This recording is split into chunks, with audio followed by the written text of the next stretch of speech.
I assumed that it was a random crime. So after years of no contact, he shows up in your restaurant, remakes your acquaintance, and invites you to dinner? Yeah, he wanted money. Gale Bedecker asked you for money? No, he didn't come right out and say that. He spoke in terms of a vague investment opportunity. But it was my suspicion, yes, as to why he invited me into his home. He was a very, very talented chemist. He was more interested in taking shortcuts than what would or could have been a very promising career.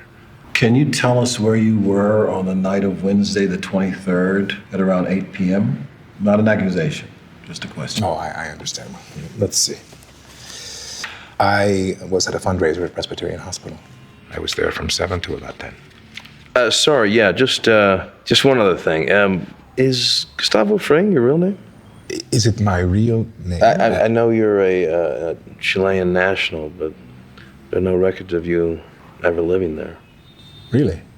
I mean, records show that you immigrated to Mexico in 1986, and then a couple years later you were granted an entry visa to the United States. But there's no record of Gustavo Fring ever having existed in Chile, which I find, I don't know, strange. Well, really, it isn't. General Pinochet's government was guilty of a great many sins. First and foremost were its human rights abuses. But it was also notoriously unreliable at keeping records. I'm sure if you keep digging, you'll find me. Okay, I think that's it, Gus. Thank you. I hope that I was of some small help. You were, absolutely. Thank you. You're very welcome. Good to see you again. Oh, no, please don't get out. Thanks. Gentlemen. So, are we buying? This thing with his name, what are you thinking there? Sure, the record keeping in South America is hit or miss. I mean, we run into that all the time, right? We usually find something. I mean, before 86, this guy's a ghost. The State Department wasn't satisfied with his records. They want to naturalize him. No, maybe, but he emigrated from Mexico in 89. You know, state just wasn't as tough on background checks pre-9/11. Regardless, I don't know what this has to do with the case at hand.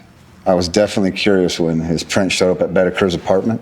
But for me, the scholarship thing explains it. Well, I'll admit to a certain degree of bias. This man has been a long-time friend of DEA. I thought his story was credible. Well, I agree. I think it was a good story.